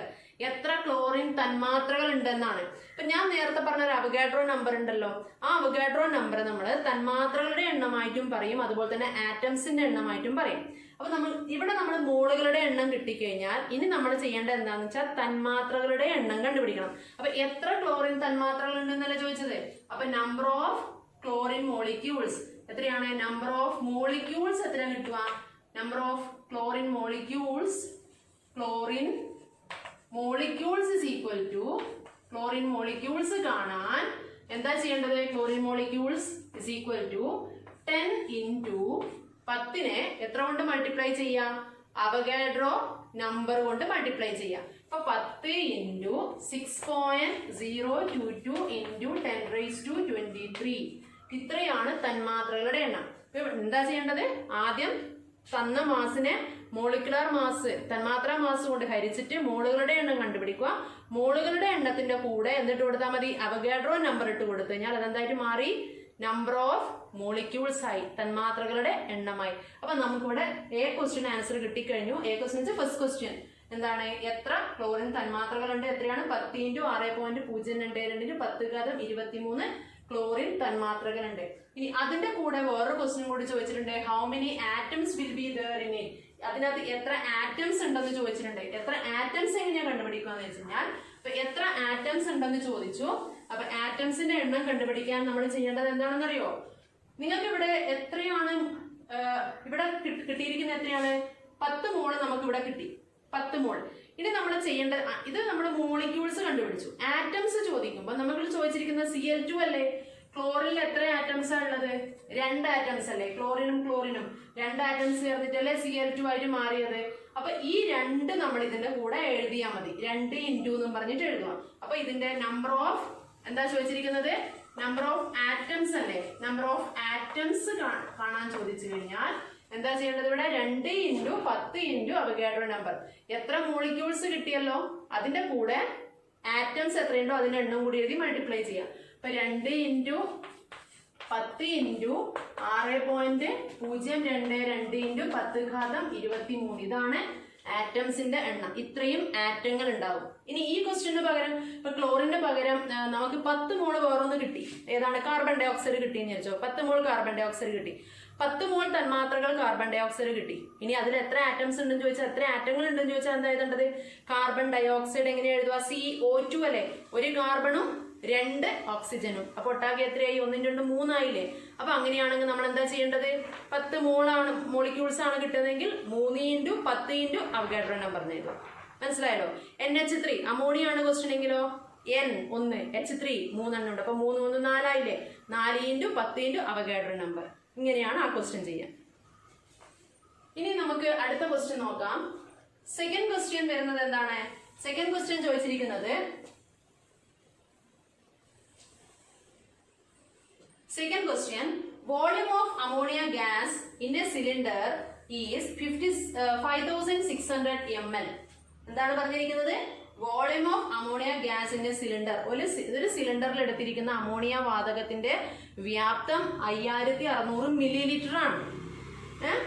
How many moles of ammonia are there in the cylinder? അങ്ങനെയാണെങ്കിൽ ആ സിലിണ്ടറിൽ എത്ര മോൾ അമോണിയ ഉണ്ട് എന്നാണ് ക്വസ്റ്റ്യൻ. എത്ര മോൾ അമോണിയ ഉണ്ട്? ഇനി what will be the mass of gas in the cylinder? അങ്ങനെയാണെങ്കിൽ അതിൽ അടങ്ങിയിരിക്കുന്ന അമോണിയയുടെ മാസ് എത്ര? അതിന്റെ ഭാരം എത്ര? ഇനി നമ്പർ ഓഫ് ഗ്യാസ് മോളിക്യൂൾസ് എന്താണ്? അതിനകത്തുള്ള number of number of gas molecules and number of atoms in that cylinder. അതിലടങ്ങിയിരിക്കുന്ന അമോണിയയുടെ നമ്പർ ഓഫ് മോളിക്യൂൾസും കണ്ടുപിടിക്കണം, നമ്പർ ഓഫ് ആറ്റംസും കണ്ടുപിടിക്കണം. അപ്പൊ നമുക്ക് നോക്കാം. തന്നത് എന്താണ്? വോളിയം അല്ലേ തന്നത്? 5600 മില്ലി ലിറ്റർ എന്നുള്ളത് വോളിയം ആണ് നിങ്ങൾക്ക് തന്നിരിക്കുന്നത്. അപ്പൊ വോളിയം തന്നു. അങ്ങനെയാണെങ്കിൽ നിങ്ങൾ എന്താ ചെയ്യേണ്ടത്? ആദ്യം നമ്പർ ഓഫ് മോൾസ് കണ്ടുപിടിക്കണ്ടേ? അപ്പൊ ക്വസ്റ്റ്യൻ പറഞ്ഞിരിക്കുന്നത് നമ്പർ ഓഫ് മോൾസ് ആണ്. Number of moles is equal to നമുക്ക് ചെയ്യേണ്ടത് എന്താണ്? 5600 മില്ലി ലിറ്റർ ആണ് തന്നത്. അപ്പൊ 5600 മില്ലി ലിറ്റർ അതിന് നമുക്ക് ലിറ്ററിലേക്ക് മാറ്റിയാൽ എത്ര കിട്ടും? നമുക്ക് STP യിലെ വോളിയം 22.4 ലിറ്റർ അല്ലേ? ഇപ്പൊ 5600 മില്ലി ലിറ്റർ എന്ന് വെച്ചാൽ എത്ര ലിറ്റർ വരുമോ? 5.6 ലിറ്റർ വരും. അപ്പൊ 5.6 ഡിവൈഡഡ് ബൈ എത്രയാണ്? 22.4. അപ്പൊ 5.6 ഡിവൈഡഡ് ബൈ 22.4 എന്ന് കിട്ടും ആൻസർ. ഇവിടെ നിങ്ങളൊരു കാര്യം ശ്രദ്ധിക്കേണ്ടതെന്ന് വെച്ചാൽ 5.6ന്റെ ഡബിൾ ആണ് എത്ര? 11.2. 11.2ന്റെ ഡബിൾ ആണ് എത്ര? 22.4. അപ്പൊ എത്ര ടൈംസ് ആയി? 5.6ന് എത്രയാണ്? 2 കൊണ്ട് മൾട്ടിപ്ലൈ ചെയ്താൽ 11.2. 11.2നെ വീണ്ടും 2 കൊണ്ട് മൾട്ടിപ്ലൈ ചെയ്താൽ 22.4. അപ്പൊ 5.6ന് എത്ര കൊണ്ട് മൾട്ടിപ്ലൈ ചെയ്താലാണ് 22.4 കിട്ടുക? 4 ടൈംസ് അല്ലേ? അപ്പൊ നിങ്ങൾ ഈ വിലകൾ കുറച്ച് ബൈഹാർട്ട് പഠിക്കണം. 5.6ന്റെ ഡബിൾ ആയിരിക്കും 11.2. 11.2ന്റെ ഡബിൾ ആയിരിക്കും എത്ര? 22.4. അപ്പൊ ഈ ആൻസർ നമുക്ക് എത്ര കിട്ടും? ഇവിടെ 1/4 എന്ന് കിട്ടും. 1/4. 5.6നെ 4 കൊണ്ട് മൾട്ടിപ്ലൈ ചെയ്താലാണ് നമുക്ക് എത്ര കിട്ടുന്നത്? 22.4 കിട്ടുന്നത്. അപ്പൊ എത്ര മോള് കിട്ടി ഇവിടെ? നമ്പർ ഓഫ് മോൾ എത്ര കിട്ടി? 1/4 കിട്ടി. Number of mole is equal to 1/4. ഇനി second question. First question volume of ammonia gas in a cylinder is 5600 millilitre. അങ്ങനെയാണ് how many moles of ammonia are there in the cylinder? അപ്പൊ എത്ര മോളാണ്? 1/4 mole. ഇനി കാണേണ്ടത് what will be the mass of gas in the cylinder? ഈ സിലിണ്ടറിലുള്ള ammonia വാതകത്തിന്റെ mass എത്ര? മാസ് കാണാൻ എന്താ ചെയ്യേണ്ടത്? എത്ര മോൾ ഉണ്ടോ അതിനെ എന്ത് ചെയ്യും? അതിന്റെ മോളിക്കുലർ മാസ് കൊണ്ട് മൾട്ടിപ്ലൈ ചെയ്യും. അപ്പൊ അമോണിയയുടെ മോളിക്കുലർ മാസ് ഇങ്ങനെ കണ്ടുപിടിക്കുക. NH3 അല്ലേ അമോണിയ? അപ്പൊ NH3 അമോണിയ. അപ്പൊ ഇതിന്റെ മോളിക്കുലർ മാസ് ഇങ്ങനെ എടുക്കുക. നൈട്രജൻ ഇവിടെ ആറ്റം അല്ലേ? അറ്റോമിക് മാസ് എത്രയാ? 14 പ്ലസ് ഹൈഡ്രജന്റെ അറ്റോമിക് മാസ് എത്രയാ? 1. അങ്ങനത്തെ എത്ര എണ്ണം ഉണ്ട് ഇവിടെ? 3 എണ്ണം. അപ്പൊ 1 × 3 എത്രയാ? 3. അപ്പൊ 14 + 3 എത്ര കിട്ടി? 17. അപ്പൊ അമോണിയയുടെ അതായത് അമോണിയയുടെ മോളിക്കുലർ മാസ് എത്ര കിട്ടി നമുക്ക്? 17 ആണ് മോളിക്കുലർ മാസ്. അതുകൊണ്ട് നമ്മളിവിടെ കാണേണ്ടത് എന്താണ്? What will be the mass of gas in the cylinder? ഈ സിലിണ്ടറിലുള്ള വാതകത്തിന്റെ മാസ് എത്രയാണെന്ന് ചോദിച്ചു കഴിഞ്ഞാൽ നിങ്ങൾ എന്താ ചെയ്യേണ്ടതെന്നറിയോ? നിങ്ങൾക്ക് മാസ് ചോദിക്കുമ്പോൾ നിങ്ങൾ ചെയ്യേണ്ടത്, മോള് നിങ്ങൾക്ക് അറിയാമെങ്കിൽ ആ മോളിനെ ആ മോളിക്കുലർ മാസ് കൊണ്ട് ഗുണിച്ചാൽ അതിന് എത്ര ആകെ മാസ് എത്രയാണെന്നുള്ളത് കിട്ടും. അപ്പൊ നമുക്കിവിടെ ബി ക്വസ്റ്റ്യൻ ആൻസർ ചെയ്യാൻ എന്താ വേണ്ടത്? ബി ക്വസ്റ്റ്യൻ ആൻസർ ചെയ്യണമെങ്കിൽ 1 മോൾ മാസിന്റെ എത്ര? 1 മോൾ അമോണിയയുടെ മാസ് എത്രയാണ്? 17 ആണ്. അങ്ങനെയാണെങ്കിൽ എത്രയാണ്? എത്ര മോളാ കിട്ടിയത്? 1/4 മോളല്ലേ കിട്ടിയത്. അപ്പൊ ഇതിന്റെ മാസ് എത്രയായിരിക്കും നേരം? 1/4 × 17 കിട്ടും. 1/4 × 17 that is equal to 17/4. എന്തായാലും ഡെസിമൽ അല്ലേ വരുള്ളൂ. ഡെസിമൽ എത്ര കിട്ടും? ഇവിടെ നമുക്ക് 3 4 4s are 16. ബാക്കി എത്ര കിട്ടും? 1 10 എന്തായാലും 2 ടൈംസ് പോകും. 10 ബാക്കി പിന്നെയും 20 വരെ 4.25 എന്ന് കിട്ടും ആൻസർ. 4.25 ആൻസർ കിട്ടും. ഗ്രാം കിട്ടുന്നത് എത്ര? ഇതിന്റെ മോളിക്കുലർ മാസ് എത്രയാണെന്നല്ല ചോദിച്ചത്, മാസ് ഓഫ് ഗ്യാസ് അല്ല ചോദിച്ചിരിക്കുന്നത്. അപ്പൊ മാസ് ഓഫ് ഗ്യാസ് പറയുമ്പോൾ 4.25 ഗ്രാം എന്ന് കിട്ടി ഇതിന്റെ ആൻസർ. ഇനി സി ക്വസ്റ്റ്യൻ എന്താണ്? അങ്ങനെയാണെങ്കിൽ find the number of gas molecules and number of gas molecules and number of atoms. Gas molecules എഴുതാൻ എന്താ വേണ്ടത്? തന്മാത്രകളുടെ എണ്ണം എഴുതാൻ എന്ത് വേണം? തന്മാത്രകളുടെ എണ്ണം എഴുതണം. അതുപോലെ തന്നെ എന്താണ്? ആറ്റംസിന്റെ എണ്ണവും എഴുതണം. തന്മാത്രകളുടെ എണ്ണം എഴുതാൻ എന്താ ചെയ്യേണ്ടത്? എത്ര മോളുണ്ടോ അതിന്റെ കൂടെ അവഗാഡ്രോ നമ്പർ എഴുതിയാൽ മതി. അപ്പൊ തന്മാത്രകളുടെ എണ്ണം, നമ്പർ ഓഫ് മോളിക്യൂൾസ് എഴുതാൻ, നമ്പർ ഓഫ് ഗ്യാസ് മോളിക്യൂൾസ് എഴുതണമെങ്കിൽ എന്താ ചെയ്യേണ്ടത്? നമ്പർ ഓഫ് ഗ്യാസ് മോളിക്യൂൾസ്, തന്മാത്രകളുടെ എണ്ണം സമം മോളുകളുടെ എണ്ണം എത്ര കിട്ടിയത്? 1/4 അല്ലേ. അപ്പൊ 1/4 × ഇപ്പൊ മോളുകളുടെ എണ്ണം 2 ആണ് കിട്ടിയതെങ്കിൽ 2 × അവഗാഡ്രോ നമ്പർ. മോളുകളുടെ എണ്ണം ഇവിടെ കിട്ടിയത് 1/4 ആണ്. അപ്പൊ 1/4 × 6.022 × 10⁻23. ഇത്രയും തന്മാത്രകളാണ്. അപ്പൊ അത് വേണമെങ്കിൽ നിങ്ങൾക്ക് എഴുതാം. അത്രയും തന്മാത്രകൾ എഴുതാം, അല്ലെങ്കിൽ അത്രയും മോളിക്യൂൾസ് എഴുതാം. ഇനി അടുത്തത് നമ്പർ ഓഫ് ഗ്യാസ് ആറ്റംസ് ആണ്. നമ്പർ ഓഫ് ഗ്യാസ് ആറ്റംസ് കണ്ടുപിടിക്കാൻ എന്താ ചെയ്യാൻ പറഞ്ഞത്? അതിന്റെ അകത്തുള്ള ആറ്റംസിന് NH3 അല്ലേ. NH3 എന്ന് പറയുമ്പോൾ ഇതിന്റെ ആറ്റംസ് തമ്മിൽ കൂട്ടുക. Nitrogen 1, hydrogen 3. അപ്പൊ 1 3 എത്രയാണ്? 4. അപ്പൊ 4 × ഈ നമ്പർ ചെയ്യാം. അപ്പൊ 4 × 1/4 × 6.022 × 10⁻23 എന്ന് കിട്ടും. ഇത് ശരിക്കും 4 ക്യാൻസൽ ചെയ്തിട്ട് 1 × 6.022 × 10⁻23 എന്ന് ആൻസർ വരും. നിങ്ങൾ അത്രയൊന്നും ചെയ്യേണ്ട ആവശ്യമില്ല. എന്ത് ചെയ്യാം? എത്ര മോളാ എന്ത് നിങ്ങൾ തന്നു കഴിഞ്ഞാൽ അതിന്റെ മോളുകളുടെ എണ്ണം ആദ്യം കണ്ടുപിടിക്കുക. അതിനുശേഷം തന്മാത്രകളാണ് ചോദിച്ചതെങ്കിൽ ആ നമ്പറിന്റെ കൂടെ 6.022 × 10⁻23 എഴുതുക. അതിനുശേഷം ആറ്റംസ് ചോദിച്ചു കഴിഞ്ഞാൽ ഏതാണോ അതിനനുസരിച്ച്, ഇപ്പൊ HCl ആണെങ്കിൽ 1 ഹൈഡ്രജനും 1 ക്ലോറിനും, അപ്പൊ 2 നില കിട്ടുക. നമുക്ക് തന്നിരിക്കുന്ന ക്വസ്റ്റ്യനിൽ എത്ര ആറ്റംസ് ഉണ്ടോ അത് ഇൻറ്റു നിങ്ങൾ നേരത്തെ തന്മാത്രകൾ എഴുതിയല്ലോ അതിന് മൾട്ടിപ്ലൈ ചെയ്തങ്ങ് എഴുതിയാൽ മതി. അതിന് ഇൻറ്റു പറഞ്ഞിട്ടങ്ങ് എഴുതിയാൽ മതി. മനസ്സിലായില്ലേ? ക്വസ്റ്റ്യൻ നോക്കാം. Calculate the following. A question, number of moles in 1 kilogram of water. 1 kilogram ജലത്തിൽ എത്ര മോളുകൾ ഉണ്ട് എന്നാണ് question. Number of moles in 1 kilogram of water. 1 kilogram ജലത്തിൽ എത്ര മോൾ ഉണ്ട്? അപ്പൊ ഞാൻ നിങ്ങളുടെ അടുത്ത് പറഞ്ഞു ഗ്രാമിലാണ് തരുന്നതെങ്കിൽ അല്ലെങ്കിൽ ആ മാസിലാണ് തരുന്നതെങ്കിൽ മോളുകളുടെ എണ്ണം കണ്ടുപിടിക്കാൻ എന്താ ചെയ്യേണ്ടത്? അതിന്റെ മോളിക്കുലർ മാസ് കൊണ്ട് ഹരിച്ചാൽ മതി. മോളിക്കുലർ മാസ് കൊണ്ട് ഹരിക്കുക. അപ്പൊ നമ്പർ ഓഫ് മോൾസ് കണ്ടുപിടിക്കാൻ ഇനി വാട്ടറിന്റെ കുറച്ച് എണ്ണത്തിന്റെ മോളിക്കുലർ മാസും കൂടി നിങ്ങൾ ബൈ ഹാർട്ട് പഠിക്കാനുണ്ട്. കാർബൺ ഡൈ ഓക്സൈഡിന്റെ 44 ആണ്, 44 ആണ്. വാട്ടറിൻ്റെത് അതുപോലെ തന്നെ 18 ആണ്. വാട്ടറിൻ്റെത് 18. പിന്നെ അമോണിയയുടേത് 17 ആണ്. സൾഫ്യൂറിക് ആസിഡ് H2SO4 98 ആണ്. അതേപോലെ കാൽസ്യം കാർബണേറ്റിൻ്റെത് അടുത്ത ക്വസ്റ്റ്യൻ വരുന്നത്. കാൽസ്യം കാർബണേറ്റിൻ്റെത് 100 ആണ്. അങ്ങനെയുള്ള കുറച്ച് എണ്ണത്തിന്റെ എന്താണ് വെയിറ്റ്, അതായത് മാസ് നിങ്ങൾ പഠിച്ചിരിക്കണം. ബൈ ഹാർട്ട് പഠിച്ചാൽ നിങ്ങൾക്ക് ചെയ്യാൻ എളുപ്പമായിരിക്കും. അപ്പൊ വാട്ടറിന്റെ എത്രയാണ്? 18 ആണ്. H2O അല്ലേ. അപ്പൊ H2 എന്ന് പറയുമ്പോൾ എത്രയാണ്? 2 ഹൈഡ്രജനും ഓക്സിജന്റെ 16. 16 2 18 ആണ്. അപ്പൊ 1 കിലോഗ്രാമിലല്ലേ ചോദിച്ചത്, മറ്റേത് നമ്മൾ ഗ്രാമിലല്ലേ പറഞ്ഞത്. അപ്പൊ നമ്പർ ഓഫ് മോൾസ് കണ്ടുപിടിക്കാൻ എന്താ ചെയ്യേണ്ടത്? മോൾസ് കണ്ടുപിടിക്കാൻ 1000 ഡിവൈഡഡ് ബൈ 18. അത്ര വരെ ചെയ്താൽ മതി. 1000 ഡിവൈഡഡ് ബൈ 18 അത്രയും എത്രയാണ് നമ്പർ ഓഫ് മോൾസ് കണ്ടുപിടിക്കാൻ 1000 ഡിവൈഡ് ബൈ 18. അത് കാൽക്കുലേഷൻ ചെയ്യണമെന്നില്ല, ഇത്ര വരെ എഴുതി കഴിഞ്ഞാൽ തന്നെ നിങ്ങൾക്ക് മാർക്ക് കിട്ടും. ഇനി സെക്കൻഡ് ക്വസ്റ്റ്യൻ എന്താ ചോദിച്ചിരിക്കുന്നത്? സെക്കൻഡ് ക്വസ്റ്റ്യൻ ചോദിച്ചത് number of moles in 500 gram of CaCO3. ഇതേ മെത്തേഡ് ഉപയോഗിക്കാം. Number of moles in 500 gram of CaCO3 എന്ന് പറഞ്ഞാൽ 500 gram കാൽസ്യം കാർബണേറ്റിൽ എത്ര മോളുകൾ അടങ്ങിയിരിക്കുന്നു എന്നാണ്. അപ്പൊ ഞാൻ പറഞ്ഞു കാൽസ്യം കാർബണേറ്റിന്റെ മോളിക്കുലർ മാസ് എത്രയാണ്? 100 ആണ്. അതായത് CaCO3 എന്ന് പറഞ്ഞാൽ കാൽസ്യത്തിന്റെ 40, കാർബണിന്റെ 12, 3 ഓക്സിജൻ വരുമ്പോൾ 16, 3, 48. അപ്പൊ 48ഉം 12ഉം കൂട്ടി 60, 60ഉം 40ഉം 100 എന്ന് കിട്ടും. അപ്പൊ അങ്ങനെയാണെങ്കിൽ ഇവിടെ കണ്ടുപിടിക്കാൻ എന്താ ചെയ്യേണ്ടത്? അപ്പോ മോളുകളുടെ എണ്ണം കണ്ടുപിടിക്കാൻ എന്ത് ചെയ്താൽ മതി? 500 ഡിവൈഡഡ് ബൈ 100. ഇത് നമുക്കൊരു ഹോൾ നമ്പർ കിട്ടും, അതായത് ഒരു പൂർണ്ണസംഖ്യ കിട്ടും. എത്ര കിട്ടും നേരം ഇവിടെ? 5 മോളെന്ന് അവിടെ കിട്ടും. 5 മോളെന്ന് കിട്ടും. മനസ്സിലായല്ലോ? ഇനി അടുത്ത ക്വസ്റ്റ്യൻ എന്താണ്? Number of molecules and total number of atoms in 88 gram of carbon dioxide. 88 gram carbon ഡയോക്സൈഡിൽ അടങ്ങിയിരിക്കുന്ന തന്മാത്രകളുടെ എണ്ണവും ആറ്റങ്ങളുടെ എണ്ണവും കണ്ടുപിടിക്കുക എന്നാണ് ക്വസ്റ്റ്യൻ. അപ്പൊ ഞാൻ നിങ്ങളുടെ അടുത്ത് പറഞ്ഞു, എന്തും നിങ്ങളോട് വന്നു കഴിഞ്ഞാൽ അത് നിങ്ങൾക്ക് തന്നത് വെച്ചിട്ട് ആദ്യം മോളുകളുടെ എണ്ണം കണ്ടുപിടിക്കുക. മോളുകളുടെ എണ്ണം കണ്ടുപിടിക്കും. നമുക്കിവിടെ തന്നത് എന്താണ്? 88 gram of carbon dioxide. Mass അല്ലേ തന്നിരിക്കുന്നത്?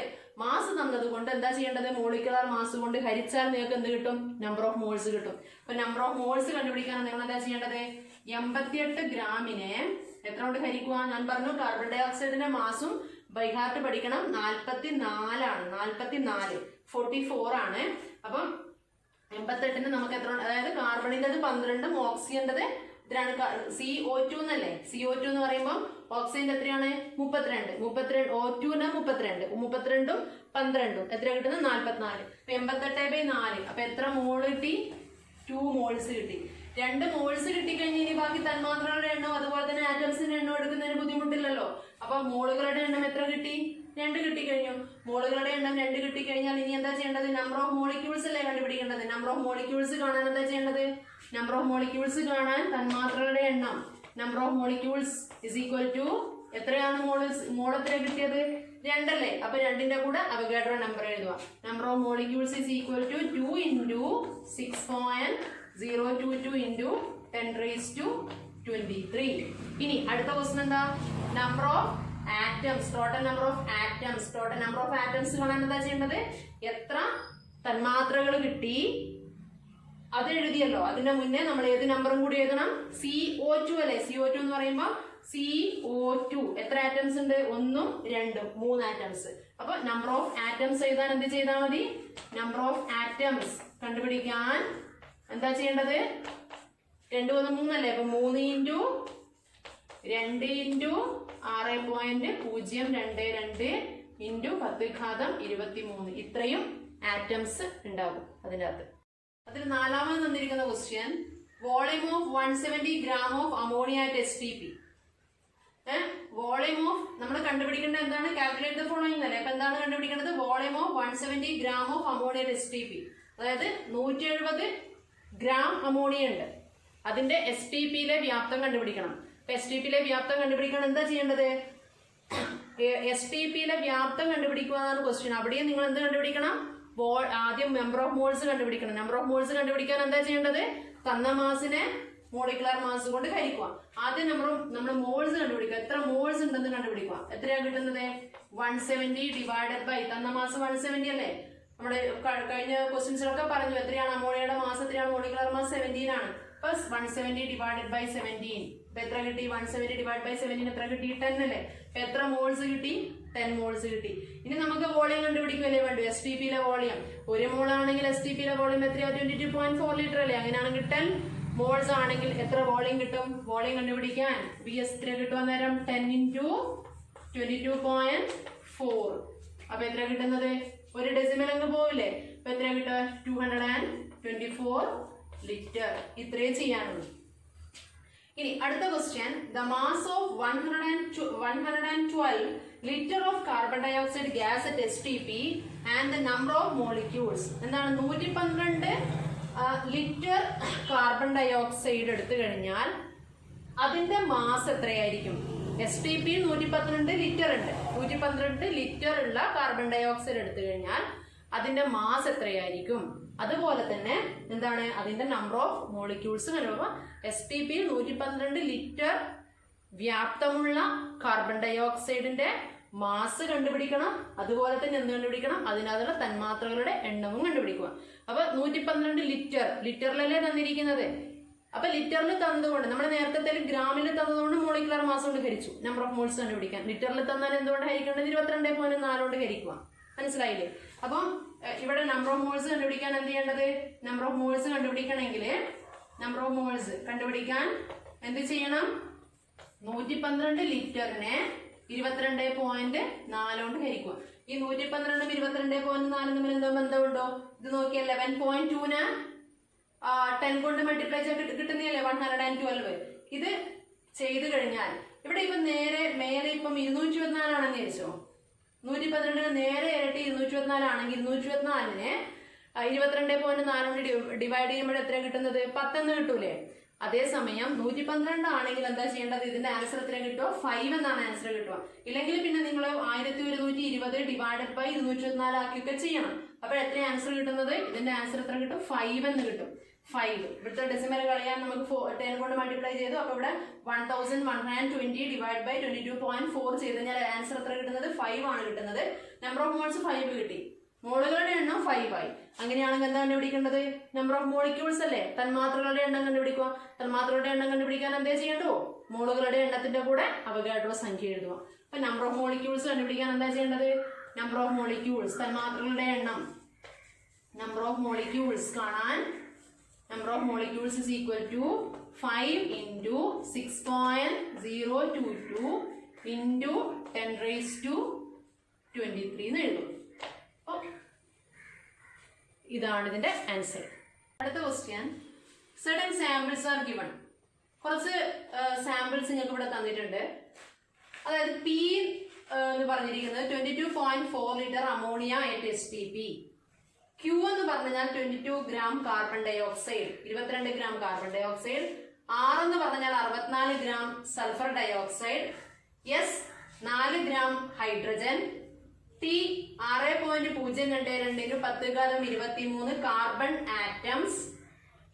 U 3.011 10⁻23 ഓക്സിജൻ മോളിക്യൂൾസ്, ഓക്സിജൻ തന്മാത്രകൾ.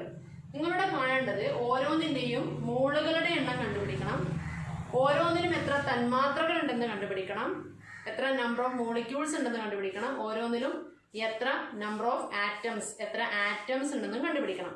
അപ്പൊ നമുക്കിവിടെ തന്നിരിക്കുന്നത് നോക്കാം. എന്താണ് ഒന്നാമത്തെ ക്വസ്റ്റൻ, എന്താ 22.4 ലിറ്റർ അമോണിയ STP. ലിറ്ററിൽ തന്നാൽ മോളുകളുടെ എണ്ണം കണ്ടുപിടിക്കാൻ എന്താ ചെയ്യേണ്ടത്, STPയിലെ വ്യാപ്തം കൊണ്ട് ഹരിക്കുക. അപ്പൊ 22.4 കൊണ്ട് ഡിവൈഡ് ചെയ്യാം. അപ്പൊ ഇവിടെ നിങ്ങൾക്ക് എന്താ ചെയ്യേണ്ടതിന്റെ ആൻസർ, നമ്പർ ഓഫ് മോൾസ് കണ്ടുപിടിക്കാൻ എന്താ ചെയ്യേണ്ടത്, 22.4 കൊണ്ട് ഡിവൈഡ്. അപ്പൊ A നമുക്ക് നമ്പർ ഓഫ് മോൾസിന്റെ ഇതായിട്ട് എടുക്കാം. അപ്പൊ 22.4 ഡിവൈഡഡ് ബൈ 22.4 എത്ര കിട്ടുക, 1. അപ്പൊ എത്ര മോള് കിട്ടി, 1 മോള് കിട്ടി. ഇനി എത്രയാണ് നമ്പർ ഓഫ് മോളിക്യൂൾസ് കണ്ടുപിടിക്കാൻ എന്താ വേണ്ടത്, അപ്പൊ 1 into 6.022 10⁻23. ഇനി നമ്പർ ഓഫ് ആറ്റംസ് അല്ലേ കണ്ടുപിടിക്കണ്ടേ, നമ്പർ ഓഫ് ആറ്റംസ് കാണാൻ എന്താ ചെയ്യേണ്ടത്, C കാണാൻ അമോണിയ അല്ലേ, അമോണിയ എന്ന് പറയുമ്പോൾ NH3 പറഞ്ഞു കഴിഞ്ഞാൽ എത്ര ആറ്റംസ് ഉണ്ട്, 1 3 4 ആറ്റംസ്. ആ 4നെ ഇതുകൊണ്ട് മൾട്ടിപ്ലൈ ചെയ്യാം. അപ്പൊ എത്ര കിട്ടി, 4 into 6.022 into 10 raised to 23 അത്രയും ആറ്റംസ് കിട്ടി. അതേപോലെ അടുത്ത ക്വസ്റ്റ്യൻ എന്താണ്, Q 22 gram carbon dioxide. ഞാൻ നിങ്ങളുടെ അടുത്ത് പറഞ്ഞു കാർബൺ ഡൈ ഓക്സൈഡിന്റെ മോളിക്കുലർ മാസ് 44 ആണ്. അതുകൊണ്ട് തന്ന മാസിനെ മുകളിലേക്ക് മാറ്റാൻ തന്ന മാസിനെ മോളിക്കുലർ മാസ് കൊണ്ട് ഹരിക്കുക. അപ്പൊ Qയുടെ ആൻസർ കിട്ടുമ്പോൾ നമുക്ക് A ക്വസ്റ്റ്യൻ എന്താ കിട്ടുക, Qയുടെ മാസ്, Qന്റെ മെമ്പർ ഓഫ് മോൾസ് എത്ര കിട്ടും, അപ്പൊ 22/44. അപ്പൊ എത്ര കിട്ടും, ഹാഫ് മോള് കിട്ടും, അര മോള് കിട്ടും, അല്ലെങ്കിൽ 0.5 മോള് കിട്ടും. അങ്ങനെയാണെങ്കിൽ നമ്പർ ഓഫ് മോളിക്യൂൾസ് എത്രയാണ്, നമ്പർ ഓഫ് മോളിക്യൂൾസ് തന്മാത്രകളുടെ എണ്ണം അര into half into 6.022 into 10 raised to 23. അങ്ങനെയാണെങ്കിൽ ആറ്റംസിന്റെ എണ്ണം എത്രയാണ്, നമ്പർ ഓഫ് ആറ്റംസ് എത്രയാണ്, നമ്പർ ഓഫ് ആറ്റംസ് കണ്ടുപിടിക്കാൻ ഇതിന് നമ്മളുടെ ആറ്റംസ് കൂട്ടുക. എത്രയാണ്, 1 + 2 3 അല്ലേ. അപ്പൊ 3 into half into അതന്നെ എഴുതിയാൽ മതി, 3 into half into 6.022 into 10⁻23 എന്ന് എഴുതുക. മനസ്സിലായില്ലേ? ഇനി 64 gram sulphur dioxide, 64 gram SO2. SO2ന്റെ മാസ് എന്ന് പറഞ്ഞിരിക്കുന്നത് സൾഫറിന്റെ അറ്റോമിക് മാസ് എത്രയാണ്? 32 ആണ്. ഓക്സിജന്റെ O2 എന്ന് പറയുമ്പോൾ 32. അപ്പൊ 32 എത്രയാണ്? 64 ഗ്രാം. അപ്പൊ അതും കൂടി മനസ്സിൽ വെക്കുക. 64 സൾഫർ ഡയോക്സൈഡിന്റെ മോളിക്കുലർ മാസ് 64 ഗ്രാം ആണ്. അപ്പൊ നമുക്ക് തന്നിരിക്കുന്നതും 64 ആണ്. അപ്പൊ A question number of moles എത്രയാണ്? 64/64. എത്ര കിട്ടി ആൻസർ? 1 എന്ന് കിട്ടിയില്ലേ? ആൻസർ 1 എന്ന് കിട്ടി. അങ്ങനെയാണ് നമ്പർ ഓഫ് മോളിക്യൂൾസ് എത്രയാണ്? 1 × 6.022 × 10⁻23. നമ്പർ ഓഫ് ആറ്റംസ് കണ്ടുപിടിക്കാൻ എന്താ ചെയ്യേണ്ടത്? ഇനി ഇതിന്റെ അകത്ത് എത്ര ആറ്റംസ് ഉണ്ടെന്ന് കൂട്ടി നോക്കൂ. എത്രയാണ്? 1 സൾഫർ 1 ഓക്സിജൻ 2 എണ്ണം. അപ്പൊ എത്രയാണ്? 1 + 2 3. അപ്പൊ 3 × എത്രയാണ്? ഇവിടെ 1 അല്ലേ കിട്ടിയത്? 3 × 1 × 6.022 × 10⁻23. ഇങ്ങനെയാണ് ചെയ്യുന്നത്. ഇനി ഇവിടെ നോക്കിയേ, അടുത്തത് ക്വസ്റ്റ്യൻ തന്നിരിക്കുന്നത് എസ് എന്താ തന്നിരിക്കുന്നത്? 4 ഗ്രാം H2. 4 ഗ്രാം H2 എന്ന് പറഞ്ഞാൽ ഹൈഡ്രജന്റെ മോളിക്കുലർ മാസ് 2 ഗ്രാം അല്ലേ? അപ്പൊ 4 ഗ്രാം H2 എന്ന് പറഞ്ഞാൽ എത്ര മോൾസ് ഉണ്ടാവും? 2 മോൾ അല്ലേ? അപ്പൊ എന്താ ചെയ്യേണ്ടത്? ഈ ക്വസ്റ്റ്യൻ നമ്പർ ഓഫ് മോൾസ് കണ്ടുപിടിക്കാൻ എന്താ ചെയ്യേണ്ടത്? 4/2. അപ്പൊ എത്ര കിട്ടി? 2 മോൾ. അങ്ങനെയാണ് തന്മാത്രയുടെ എണ്ണം എത്രയായിരിക്കും? 2 × 6.02 2 × 10⁻23. ഈ 6.022 10 23 എൻ എന്നും സൂചിപ്പിക്കും കേട്ടോ. എൻ എന്ന് സൂചിപ്പിക്കും. ഇനി സി ക്വസ്റ്റ്യൻ എന്താ വരിക? ആറ്റംസിന്റെ എണ്ണം കണ്ടുപിടിക്കാനല്ലേ? ഹൈഡ്രജൻ എന്ന് പറയുമ്പോൾ 2 അല്ലേ ഉള്ളത്? അപ്പൊ H2 2 അല്ലേ? അപ്പൊ അത് ഇതിന്റെ കൂടെ കൊടുക്കും. അപ്പൊ എത്ര? ഇവിടെ തന്നെ എത്ര? 2 × 6.022 × 10⁻23 ആണ്. അപ്പൊ സി ക്വസ്റ്റ്യൻ എത്ര കിട്ടും? 2 × 6.022 10⁻23 ഞാൻ എന്ത് ചെയ്തു? എൻ എന്ന് എഴുതി. ഇനി അതേപോലെ ഇവിടെ നോക്കിയേ, 6.022 × 10⁻23 കാർബൺ ആറ്റംസ്. ഇവിടെ തന്നത് തന്നെ അവഗാഡ്രോ സംഖ്യയിലാണ്. ഇങ്ങനെ തന്നു കഴിഞ്ഞാൽ നമ്പർ ഓഫ് മോൾസ് കണ്ടുപിടിക്കാൻ അവഗാഡ്രോ സംഖ്യ കൊണ്ട് തന്നെ ഹരിക്കുക. ഇവിടെ നോക്കിയപ്പോൾ 6.022 × 10⁻23 തന്നെ തന്നു. ചില സമയം നിങ്ങൾക്ക് തരാം 12.044 × 10⁻23 കാർബൺ ആറ്റംസ് ഉണ്ട്. അങ്ങനെയാണെങ്കിൽ അതിനകത്ത് എത്ര നമ്പർ ഓഫ് മോൾസ് ഉണ്ടെന്ന് കണ്ടുപിടിക്കാൻ അതിനെ 6.022 കൊണ്ട് ഡിവൈഡ് ചെയ്യാം. അപ്പൊ ഇവിടെ നിങ്ങൾക്ക് എത്രയാണ്? ഇവിടെ 1 മോൾ തന്നെയല്ലേ? ഇത് കണ്ടു നമ്മൾ. എത്രയാണ്? 1 മോളാണ്. അപ്പൊ എ ക്വസ്റ്റ്യൻ എത്ര കിട്ടുന്നത്? 1 മോൾ 1 ആണ് കിട്ടിയത്. B question 1 × Na. Na എന്ന് പറഞ്ഞാൽ അവഗാഡ്രോ നമ്പർ ആണ്. ഇനി തന്നിരിക്കുന്നത് കാർബൺ ആറ്റംസ്. കാർബൺ എന്ന് പറഞ്ഞാൽ വെറും C, ഒരു ആറ്റം അല്ലേ ഉള്ളൂ. അപ്പൊ അതിന്റെ നമ്മുടെ എന്താണ് ആറ്റംസ് എഴുതുന്ന സമയത്തും 1 × ഇവിടെ എത്രയാണ്? 1 അല്ലേ? 1 × Na എന്ന് പറഞ്ഞാൽ 6.022 × 10⁻23. ആറ്റംസും അത്ര തന്നെ കിട്ടി. ഇനി 3.011 × 10⁻23 ഓക്സിജൻ മോളിക്യൂൾസ്. ഇവിടെ നോക്കിയേ, 6.022ന്റെ പകുതിയാണ് എത്ര കിട്ടുന്നത്? 3.011. അപ്പൊ 3.011 എന്ന് പറഞ്ഞാൽ എത്രയാണ്? ഹാഫ് ആണ്. ഹാഫ് മോളാണ്. അപ്പൊ ഇവിടെ നമുക്ക് എന്താ എഴുതാം? എ ക്വസ്റ്റ്യൻ എത്ര കിട്ടി? ഇവിടെ എ ക്വസ്റ്റ്യൻ കിട്ടുന്നത് എത്രയാണ്? ഹാഫ് മോൾ ആണ് എ ക്വസ്റ്റ്യൻ. ഹാഫ് എന്ന് കിട്ടും. അങ്ങനെയാണെങ്കിൽ ബി ക്വസ്റ്റ്യൻ എന്താ വരിക? ബി ക്വസ്റ്റ്യൻ ആൻസർ എത്ര കിട്ടും? Half × Na. Na എന്ന് വെച്ചാൽ അവഗാഡ്രോ നമ്പർ ആണ്. സി ക്വസ്റ്റ്യൻ എന്ത് കിട്ടും? സി ക്വസ്റ്റ്യൻ പറഞ്ഞിരിക്കുന്നത് ഓക്സിജൻ മോളിക്യൂൾസ് അല്ലേ? O2 അല്ലേ? അപ്പൊ 2 ആറ്റംസ് ഉണ്ടല്ലോ. അപ്പൊ 2 × ½ × Na എന്ന് കിട്ടും. 2 × ½ × Na. ഇങ്ങനെയാണ് മോൾ കൺസെപ്റ്റിൽ, മോൾ സങ്കല്പനം എന്ന് പറഞ്ഞ പാഠത്തിൽ നിങ്ങൾ ക്വസ്റ്റ്യൻസ് വന്നാൽ ചെയ്യേണ്ടത്. നിങ്ങൾക്ക് എന്താണെന്ന് വ്യക്തമായില്ലേ? എങ്ങനെയാണ് ചെയ്യേണ്ടത് എന്നുള്ളത് നമ്മളിപ്പോൾ കുറേ ക്വസ്റ്റ്യൻസ് ചെയ്ത് കഴിഞ്ഞില്ലേ? ഇപ്പോൾ ഡിസ്കസ് ചെയ്ത കാര്യങ്ങൾ എല്ലാവർക്കും വ്യക്തമായിട്ടുണ്ടല്ലോ. അപ്പോൾ അടുത്ത വീഡിയോയിൽ നമുക്ക് ക്രിയാശീല ശ്രേണിയും വൈദ്യുത രസാന്തരം അല്ലെങ്കിൽ reactivity series and electro chemistry എന്ന പാഠഭാഗം നമുക്ക് ഡിസ്കസ് ചെയ്യാം. അപ്പോൾ വേറൊരു കാര്യം ആരും മറക്കരുത്, വീഡിയോ ഇഷ്ടമായെങ്കിൽ എല്ലാവരും ലൈക്ക് ചെയ്യുക, ഷെയർ ചെയ്യുക, സബ്സ്ക്രൈബ് ചെയ്യുക.